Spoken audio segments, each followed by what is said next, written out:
I wanted to have the panel tackle as after we've done the introductions as the first subject, how TTOs realize their objectives. So some of you may have seen the Washington Post publish an article in the last few weeks, which is really the latest in a series of articles that come out periodically to the effect of tech transfer offices are not producing the results that you would expect given the input of R&D spend.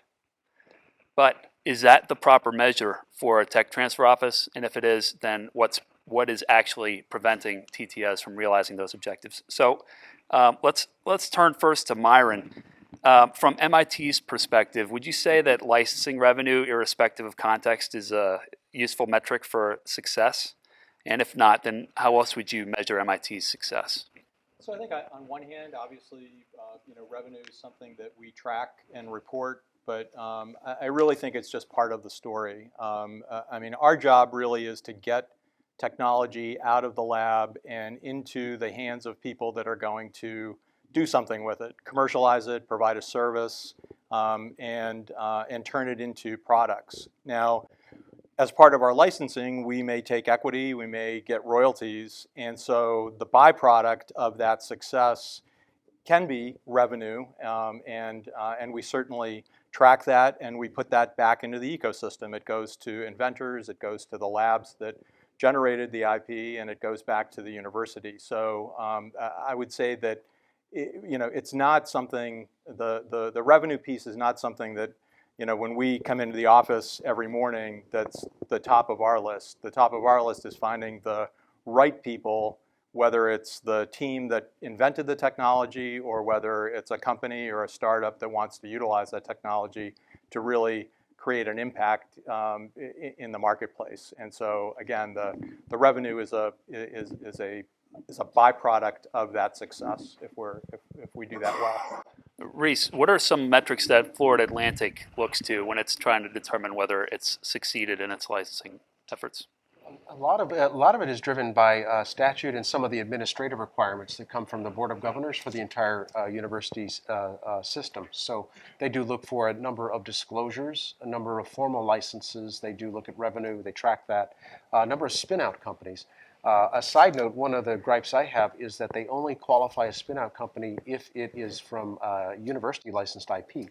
And we have faculty members get involved with IP that is not necessarily generated by the university or in license from a different university sometimes. And so that's a limitation. We're hoping that definition might expand, but Autumn has a very strong influence over kind of what's determined there. So that's kind of largely out of our hands. And then the number of faculty spinouts we mentioned, and then licenses, et cetera.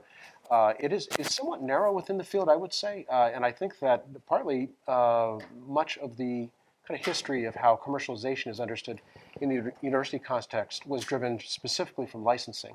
But as we've seen, as the tech economy has expanded and as spinouts have become a very vibrant reality and wonderfully successful in a number of tech hubs and contexts, we're beginning to see that the definition of success from a tech transfer office is growing. And so we're looking at not only the number of licenses, but the number of successful spinouts. And so that we measure internally Tech Runway for the university, revenue generated by our spinouts, number of jobs created, the full-time salary of the employees that are hired, amount of IP by the companies generated, not necessarily university IP, et cetera.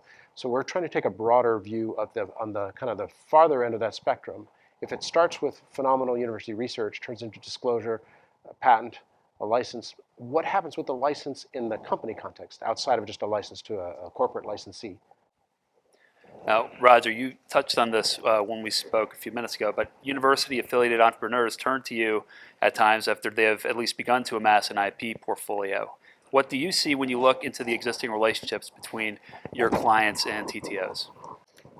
So yeah, given the context that I described earlier, where I'm brought in typically when there is some tweaking or a negotiation that needs to go on, I might not be seeing the two parties at their happiest times. There might be a little bit of tension there. But I guess what I would say is the typical relationship, as you say, the founders they've already started building IP of their own independently. I see very little additional university IP coming in after the fact. Whether that's right or wrong, I just don't see additional university IP. And so the founder now is standing on this other intellectual property, and they have this license.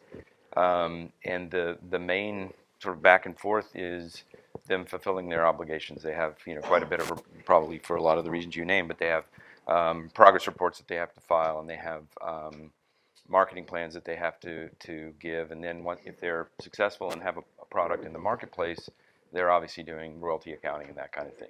They're reporting back the financial aspects under the agreement. And I guess what I'd say is, and again, my sample may be limited by my experience of coming in as sort of a cleaner at that point, but I think if you've got, if there was something that could be more back and forth, I think it would be beneficial for more IP to flow along with that original seed tranche of IP, more IP to come with it, more university IP to come into that company and make that relationship a little more vibrant. And I guess the only other thing that I would say is I do notice when I'm working with a founder who is also faculty, ex-faculty, the relationship seems to be it's beneficial in the sense that when we go back to renegotiate or go back to have conversations, there is I think a fair amount of deference afforded to somebody if the founder has had an experience with the university. It just helps in the negotiation.